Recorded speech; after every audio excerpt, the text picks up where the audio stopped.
Hello, y'all. Today's show is going to be phenomenal. It's going to be something that's going to bless you real good. Today, I'll have someone I've known all my life. Wade is going to be with us, and his story is really a resurrection story, and it will be a blessing. And I also want to thank our sponsors. John Travis, who is a financial coach and certified Kingdom advisor with Richard Young Associates, a registered investment advisor. I'd also like to thank Sense of Satisfaction by Cricket and Paul H. Bush, The Burning Bush. They are some of our main sponsors. And then I want to thank all of you who have sown or will sow into this ministry.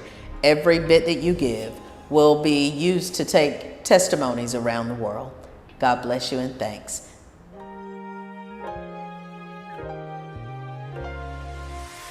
It's time to hear the story, make the connection, learn the lesson, and gain the wisdom. Are you ready? Let's get charged and be changed. The SisterSpeak+BrotherBreak show. Conversations on grace, healing, and deliverance. This is Marcy Bush. Come on, let's journey together.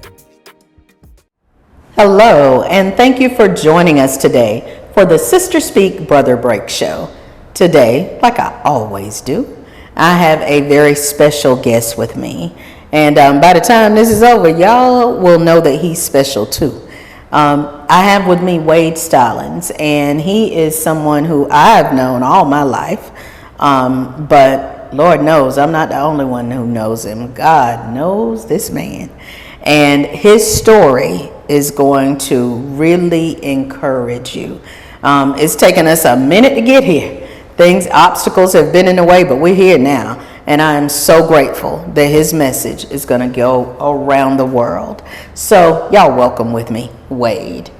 Hi, I'm so glad to be here, Marcy. Yes. We've been trying to do this for, a minute now. Yes, it has. At least probably 9 months or so. Yes. And, but like we said earlier, I always believe that because God knows all the obstacles that are going to come our way. He knows the things that are going to happen, and we're going to talk about some of that before we go too. He's already calculated that in. So I believe that this moment is a destiny moment. It's something that God saw long ago, and we just fell into his plan. So although I've known you because we grew up right here in the same area, you're probably the same age. Which one of my brothers? I'm a year older than Paul. Okay. So you're between Beck and Paul. Correct. And so, like I said, I've known you all my life, and the way I know you best is through singing. Always such a powerfully anointed voice, just ministering through song. And so that's always been a blessing.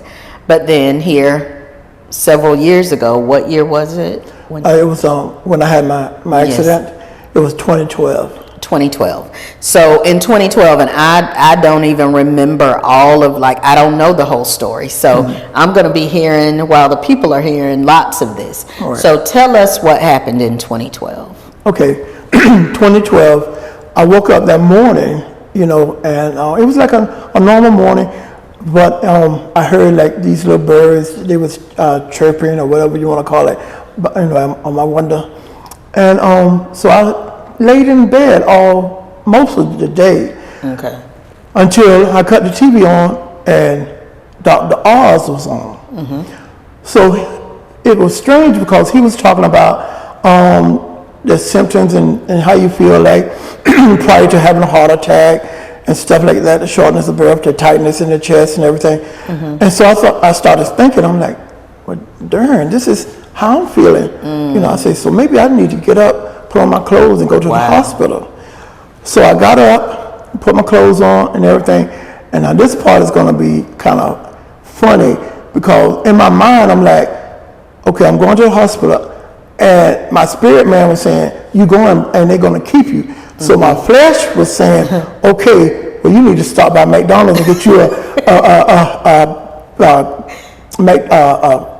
a big meal, So me, following the flesh, I stopped by McDonald's and I got a Big Mac combo, you know, and stuff. I said in my mind, I'm like driving down the road, I'm like, well, at least when they keep me, I won't be hungry, you know. So when I got there, I parked under the parking deck, and I got out and I walked to the emergency room at MCG, GRU, which, you know, if you want to call it that now, and I could barely, you know, hold my breath. I mean, I could barely breathe.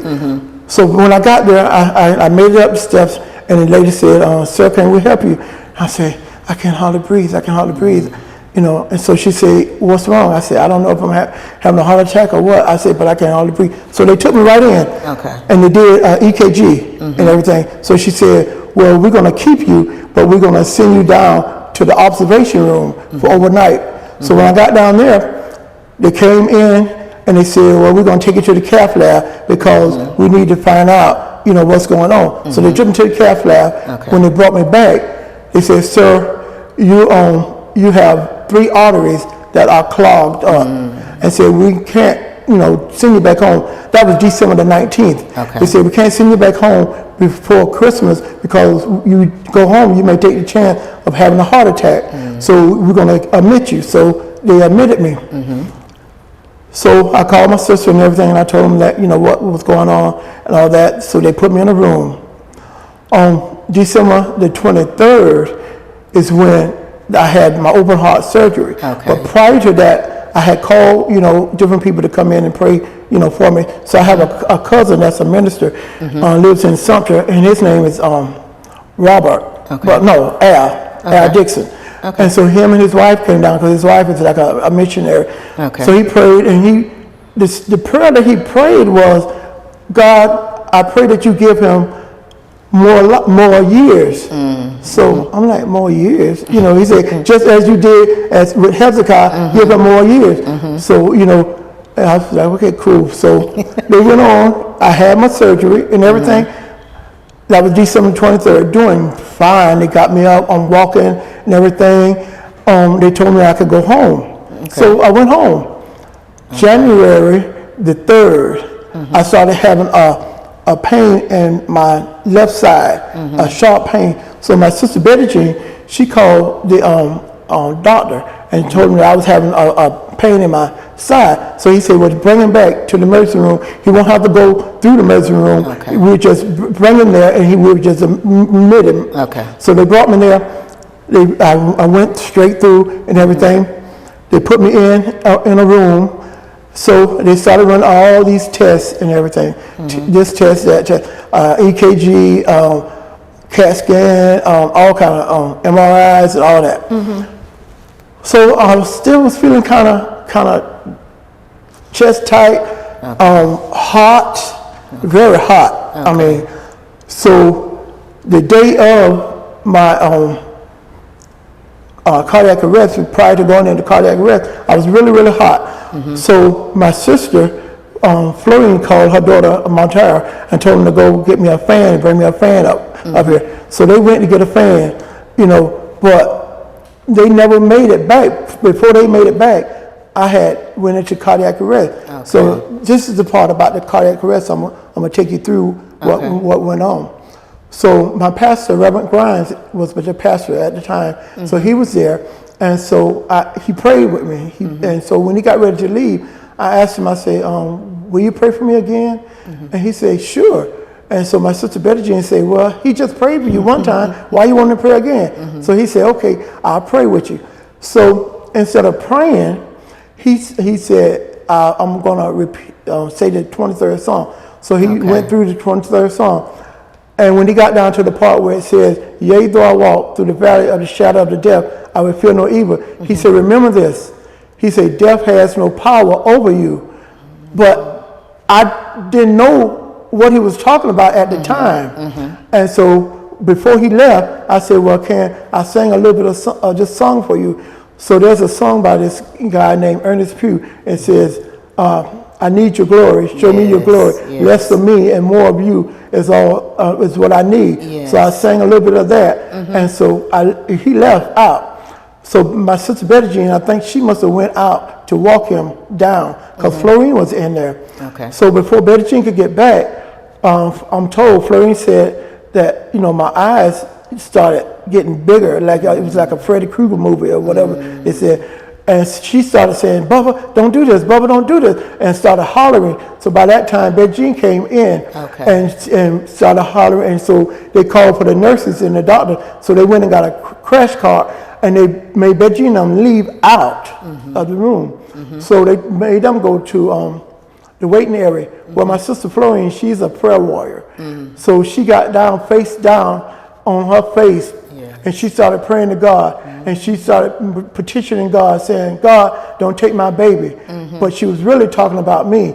So they thought she was crazy, so they called the security guards. 2 security guards came in, and they was going to take her out. So the head nurse came and told them, leave her alone. Whatever she's doing, let her do it.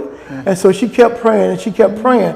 Well, that head nurse had told my sister and Reverend Grimes that she was upset with God because she had 2 sons, and one of her sons had died, and she stopped going to church because she told God why she couldn't figure out why he took her son, you know. Well, after her, I think I'm getting a little ahead of myself. Do it how you do it. So, because I'm getting anxious. That's well.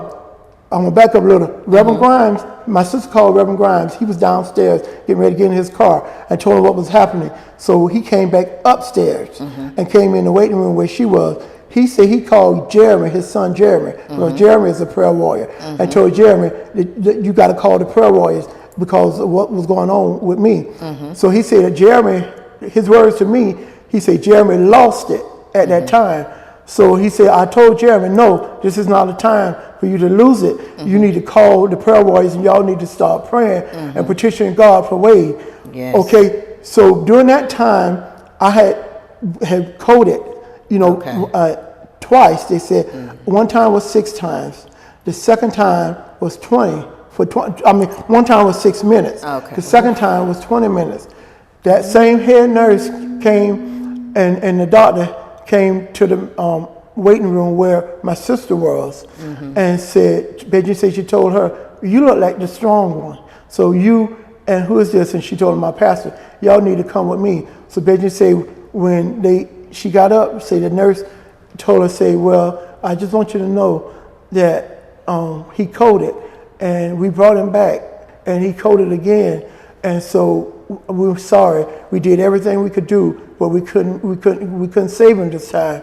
So we need you to come see him. And you said the first time was 6 minutes. 6 minutes. The second time was 20 minutes. And that's when after that they came and got my sister them and told them, you need to come and see him, you know, because, you know, we done all we could do.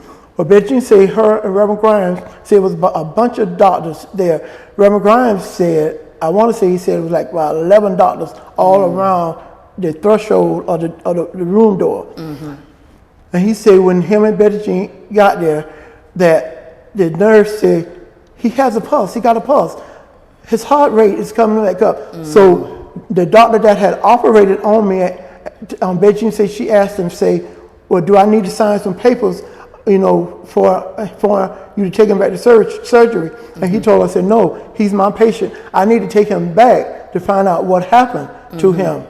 But when they took me back to surgery and opened me back up again, they come to find out they couldn't find anything that had happened, you know. And so that nurse told my sister Betty Jean and told my pastor that she gave her life back to the Lord after she seen what the Lord had did, the miracle that she witnessed that the Lord, you know, brought me back to life. Yes. And so Reverend Grimes was telling me, he said, you know, if it was just, your dying was just for that one person to be saved and to come back and repent and give her life back to God, then that's what it was.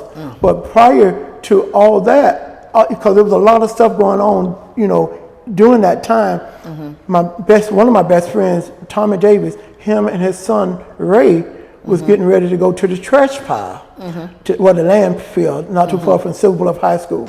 So Tommy said when they got to the end of that road down by, it's a Shannon Moody has a beauty shop there. So instead of making a left, they decided to make a right. And say, Ray said, Daddy, I thought we was going to the trash pile. I mean, to the trash pile. He said, yeah, but something telling me to go to the hospital to see Wade.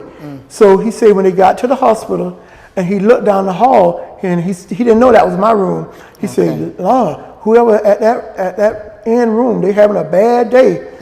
And so he said when he got into the little waiting area where my sister Florine was, she was in there crying. And so he tried to comfort her. So he said he hugged her. And so then he started crying. And said, Ray looked at both of them and said, Daddy, why are you and Miss Florine crying? Mr. Wade is going to be all right. He's all right. Y'all need to stop crying. So when I got a little better, I told Ray, I said, thank you, Jesus, son. Yes. I said, I don't know whether it was a prophecy or you were speaking it or whatever. I said, but I am so glad that you said I was going to be all right. Okay, so Wade, while you were out, because you were out one time 6 minutes, another time 20 minutes, which is that in and out. So had they pronounced you They dead. had pronounced me dead. And they, that's why they came to get my sister down. Yes. I guess so they could see me prior to them doing whatever they have to do. Yeah. But they pronounced me dead. So while you were out, did you see anything? Did you hear anything? Were there any experiences during that time? What I remember, and I assumed that I was gone then because I was like laying on like this flat, just flat. It's similar to, I want to say when you, it's like a, I remember saying that it was like a tunnel. Like, I want to say it's like when you go, is it either an MRI or a CAT scan? The one where you be laying flat and you go. Well, at the end of it, it was just really, really, really bright light. Well, it had to be my spirit man because it took off like a jet, like this. So I'm saying, Jesus, Jesus, Jesus. By the time I got to like the end of that light, it switched. I got up and there was like 2 doors. And I didn't know at the time until I went through a door. I went through a door, and when I went through the door, it was a big room, but the 2 doors was adjoining to one particular room. Okay. Well, over on one side of the room was a buddy of mine that was dead. Okay. I guess he was on that side of the door. On the other side that I went through was another friend of mine, XL. Okay. He was alive. On the door that I didn't go through was my buddy named Reggie Cook. He was there. He was over there. So when I started telling my sister them and my niece them, when I did remember, and came back, they said that, well, if you probably went through that other door, you probably wouldn't have made it, but it didn't have no name on it, no, I just got up and went through. Wow. Well, while I was in there, then everything shifted again. And I was in this beautiful, Marcy, beautiful, oh my God, it was like garden, beautiful flowers and whatever. And I love to sit Indian style, Okay. So I was sitting like this with my feet crossed. So I was sitting like that, and across it, like I'm in this field. Well, my mom, she's dead. Okay. I saw her coming from across the walkway, it was like, okay, I don't know if you ever seen like a little creek, and they have like a little white bridge, a wooden bridge where you can just kind of like walk across from one side to the next side. Well, she was walking across towards me, and she had on this beautiful white gown and everything. And so I call her Maymay. That's what I always call her. I never call her Mom. So I'm sitting Indian style, and she came towards me. And I was like, Maymay, what you doing here? Hey, what you doing here? She never spoke. She never said nothing. She kneeled down to my right ear, and she said something. Whatever she said, I don't know because I can't remember. Okay. But I guess, the doctor and some of my sisters, they speculated. They was like, well, maybe she said, it's not your time. You need to go back. But I don't know what she said. Okay. All I know is she knelt and she said something. Yes. And then, I must have came back. You know, and I was like, but Marcia, I tell you, it was so beautiful. And the thing is, you know, and it made me wonder about death and everything, because I didn't know anything that was going on. You know, it was like I was asleep. To me, I guess I was asleep. You know, it was like I know I wasn't in hell because I didn't feel no fire, you know, nothing like that. So, you know, but wow, you know, it was just that light, just seeing that light, you know, and my spirit man taking off like the speed, like it was so fast. Yeah. I'm like, God. So how did people react? So when you did come back and you began to remember, what was it like? So once because you said the doctor took you back and they saw that nothing was wrong with your heart and all that. So you had a further stay in the hospital. When I came back, when they took me back and they opened me back up and everything, they put me in ICU. Okay. You know, I was in ICU, and Reggie said that there was a bunch of machines. The room was full of you know, machines, and they had monitors and all that. And I remember them having me. I was on the ankle bed me. I guess that's what you call it. Intubated.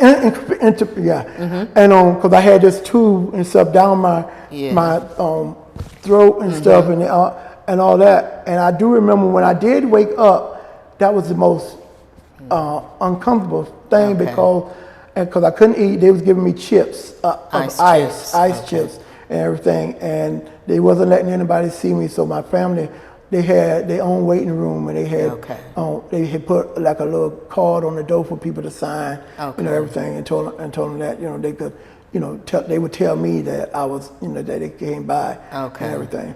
And you say your family wasn't even able to see you at that point? No, we're not. Betty Jean saw me, Florine, and I want to say Priscilla. Other than that, you know, everybody else, you know, couldn't, you know. And how long were you in ICU?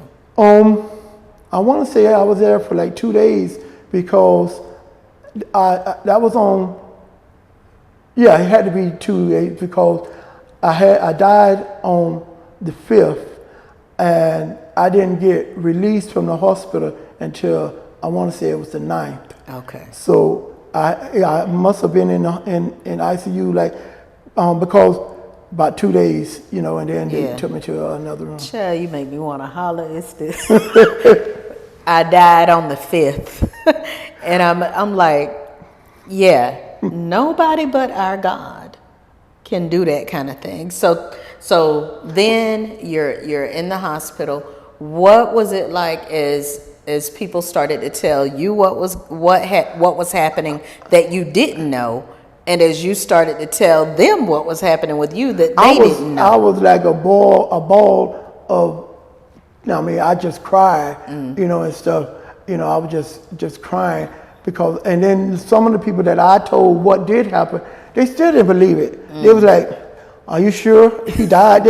Some people would tell Betty Jean, "Are you sure he died? Did he really die?" You know, I'm like, I got the papers right here. Yes. And to make you laugh, one of the doctors told me, you know, he said he came in. And he said, so you know you died? And I was like, yeah, that's what they told me. He said, well, you one lucky son of a gun. You need to go pay the lottery. I'm like, hey, no, I'm not lucky. I'm blessed. Yes. You know. He said, yeah, you are blessed. You know. I had to cut him down. Like, no, I'm not lucky. They don't know no better. They don't know no better. No. Lord, 26 minutes. 26 gone. And medically speaking, you know, and you can look it up. They tell you if your brain lose oxygen anywhere between, I think it says 6 minutes, then you stand a chance of being a vegetable. Yes. Well, my brain lost oxygen for the first 6 minutes. Yes. Okay. Well, the second time was 20 minutes. Right. Well, you know, if normally just speaking, naturally speaking, I shouldn't even be walking around talking, you know, remembering, you know, stuff. I should be a vegetable. But God. That's what I was just thinking a minute ago. I'm like, 26 minutes That with no oxygen. No oxygen to the brain. And you sitting here. And the doctor told Betty Jean, she asked him, you know, will he wake up? And he said, I don't know if he'll wake up. We'll just have to see. And if he do wake up, then he may be a vegetable, you know. But I woke up and thank God, hallelujah, I'm not a vegetable. You know, not at all. Not at all. Not at all. All the use and activity of your limbs, mind intact. Yes. Nothing but God. So when you left the hospital, go ahead. Yeah, I forgot Go to tell ahead. you. When I left the hospital, I went home with these tubes. Okay. It was like 6, they call them drainage tubes. Okay. Where my sister, you know, Betty Jean, what she did, she was like the little nurse lady, you know, she would have to take them and empty them because I was still draining from the surgery, and she would have to, you know, put the gloves on and sanitize and take care of all that, empty them and stuff. And they stayed in, I want to say at least 2 weeks, maybe 3 weeks. Okay. And then I went back, and then they took them out. Okay. But you know, if I ever open up my chest, my shirt, there's a gash, you know, where they did this surgery, and then you see, but it's here now where the tubes were, you know, and stuff. Okay. So you got this down the back of your neck, this right here, but enemy still couldn't do nothing. Still. He still failed. He failed at the mission. He tried. But the weapon didn't prosper. No weapon formed against you. That's shall right. prosper. That's and right. whenever I get a chance, you know, I sing that too. You know, I'm like, no weapon formed against me shall prosper. Yes, yes, yes. So once you got home, Betty Jean was taken care of. Did a lot of people come to work? Were people coming to see you? Were you up for company or? Yeah, they after I got the tubes and everything taken out, then church folks started coming, and then different people started coming, you know, to see me. And then I started, you know, telling them. And the more I went through this phase where, you know, when I was sick. Thanks so much for joining us today. If you've been blessed by today's show, feel free to let us know. And if you'd like to sow into this ministry, become a sponsor, or contact us, you can reach us at 803-221-0169. Or you can email us at thessbbshow@gmail.com. Let's continue this journey together. Missed any of our past episodes? The pain that I've gone through, I've been through lots. Depression, perversion, low self-esteem, rejection. But I'm here, and I'm loving life, and I'm changed forever. I'm trying to maim you, to leave you, like physically and mentally, maim you. He wanted your life. I don't think he so much wanted my life is that he wanted some results. He wanted me to stay in the earth and not be who I am now. Piece where you start talking about it was your love walk. Yes. We had an opportunity to not only share our experience, but find out that there were so many women in the room who had similar experiences. Advice would you give to people who find themselves in the grips of grief right now? The pain is inevitable, but the suffering is optional. You were still sick, you still weren't well, but did something change for you when they gave it a name? Yes, because once they put a label on it, I felt like it was putting a label on me. Catch up on past shows on my YouTube channel at Marcy Bush, MarceyBush. And be sure to subscribe so you won't miss any future episodes.